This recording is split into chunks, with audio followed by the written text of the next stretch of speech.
Bonjour, je m'appelle Célia, j'habite à Autran, c'est un petit village près de Grenoble. Je vais vous parler de la carrière des Lozes. C'est un endroit pas loin de mon village. Ça fait partie de notre patrimoine. C'est assez ancien, ça fait partie du passé et je m'intéresse à savoir qu'est-ce qui s'est passé et d'où ça vient.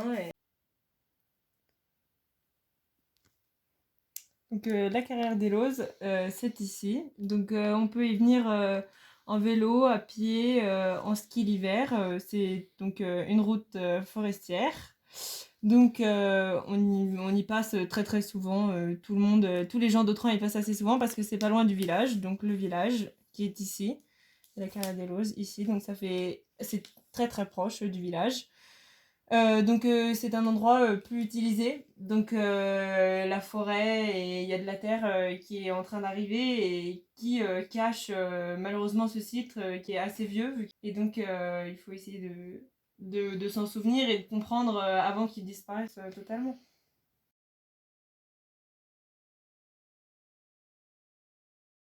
Dans un premier temps, j'ai listé toutes les choses qui étaient en lien avec la carrière.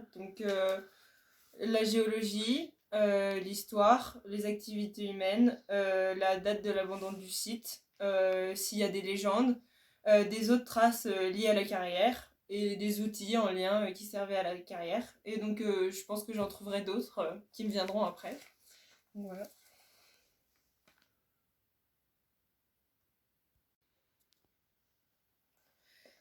J'ai d'abord cherché dans des livres, mais j'ai pas trouvé beaucoup d'informations.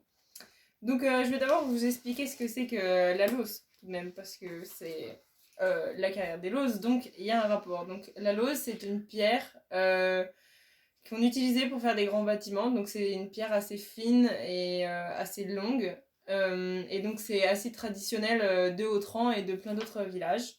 Il fallait que je cherche un autre moyen pour trouver des informations, et donc je me suis dit que j'allais interroger des personnes de mon village. Je me suis interrogée sur quelle personne pourrait avoir des informations sur cette carrière. Le maire, parce qu'il il est responsable du village et il doit bien savoir d'où elle vient. Les paysans ou les agriculteurs, car ça fait partie de la forêt. Les anciens du village, ils ont peut-être entendu des légendes sur cette carrière ou quelque chose comme ça.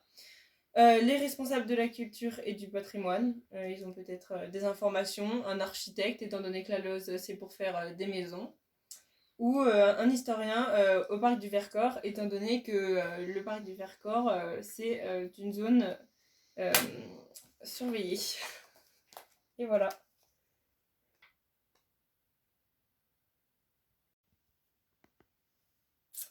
Avant mon interview avec ces personnes que j'ai décidé d'interroger, j'ai décidé de mettre des points pour savoir qu'est-ce que je vais leur demander et que faut-il faire avant l'interview.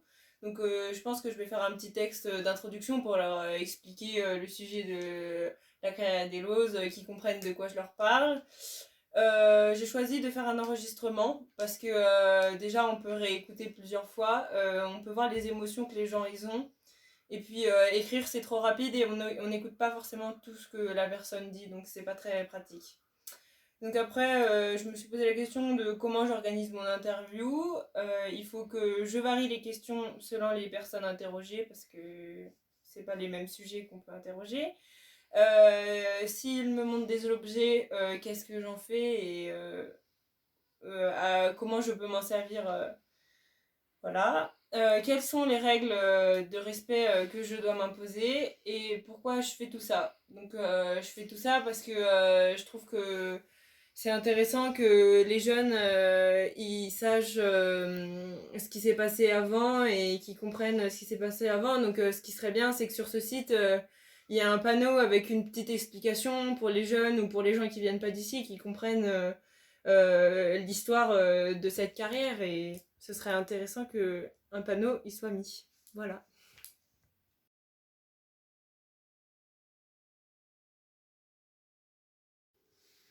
Alors d'abord, je vais faire un test pour voir si ça marche. Alors bonjour Denis. Bonjour Célia. Je vais voir si ça marche.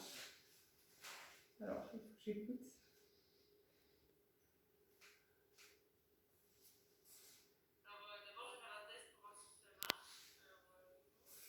Ça marche. Donc on va pouvoir commencer l'interview.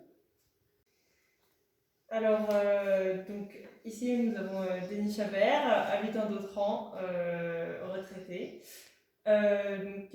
Bonjour Denis. Quel souvenir vous avez de la carrière Volos? Expliquez-nous. Bonjour. Alors la carrière en eau me parle un peu parce que là on peut pas voir l'extérieur, mais autour de ma propriété il y a des loses dressées, donc des pierres dressées qui délimitaient la propriété.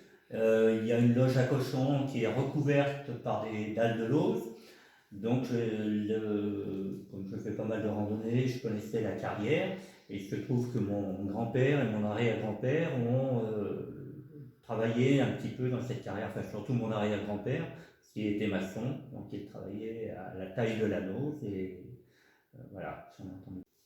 Alors, comment et quelles informations vous avez eues sur comment fonctionnait la carrière? Alors, cette carrière de Lauge a probablement été utilisée jusque dans les années 1800 et quelques. Elle fonctionnait en fait l'hiver parce que on se servait, enfin les exploitants se servaient de l'action du gel pour détacher les dalles de pierre. Donc j'ai toujours entendu dire de grand-père que bon, c'était quand même un travail difficile parce que au froid, à la neige. Voilà. Et ensuite, les loses qui étaient donc exploitées en hiver étaient ramenées sur des sites de construction, enfin de maisons, et étaient placées pendant l'été. C'était un travail en deux temps. D'accord. Donc, est-ce que vous savez comment ils faisaient descendre les pierres de la carrière jusqu'au village où ils étaient utilisés? Oui, alors donc l'exploitation se faisant en hiver, une fois que les dalles de pierre étaient détachées, ils se servaient d'une groba. C'est un traîneau très bas sur lequel étaient chargées les doses et qui, comme une luge, et qui était tracté par un attelage de vache et donc profitant de la neige pour faire glisser les lots jusqu'au village, dans les hameaux. D'accord. Et est-ce qu'il en reste Alors il y a une groba qui est dans un hameau un petit peu plus haut de Villeneuve, là, qui effectivement est encore en état.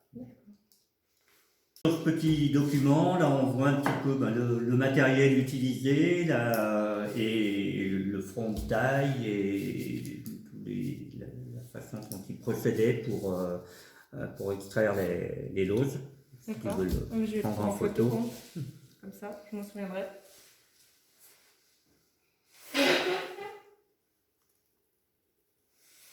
Et voilà.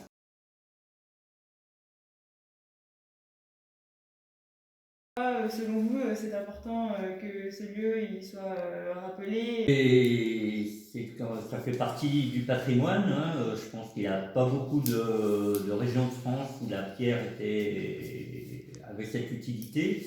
Donc ces carrières qui effectivement avaient été gagnées par la nature, qui étaient encore visibles, méritent d'être dégagées et d'expliquer aux gens comment ça se passait et pourquoi. Euh, voilà, un chantier de réhabilitation, entre guillemets, serait bien pour faire connaître un passé pas si lointain. D'accord. Et ben, merci beaucoup pour votre temps. Mm-hmm. Donc maintenant, il ne me reste plus qu'à remplir la fiche d'identification pour mon interview avec Denis. Je n'oublie pas tout ce qu'il m'a montré, tout ce qu'il m'a expliqué, j'enregistre bien et je remplis bien ma feuille. Donc suite à l'interview avec Denis, je suis montée dans le quartier où il m'avait dit qu'il y avait une luge et donc je vais la prendre en photo et mettre des explications à côté pour comprendre comment ça marchait.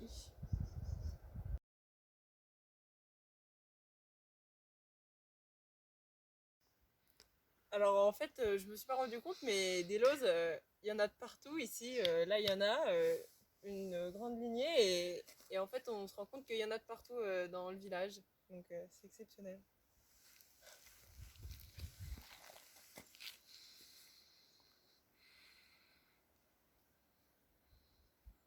Donc j'ai interrogé déjà 3 personnes et elles m'ont beaucoup parlé du fait que la lauze elle soit utilisée pour faire les toits des maisons. Et donc elles m'ont parlé de cet endroit ici. Et donc voilà, je suis très contente d'être là et d'avoir trouvé une lauze comme mon projet.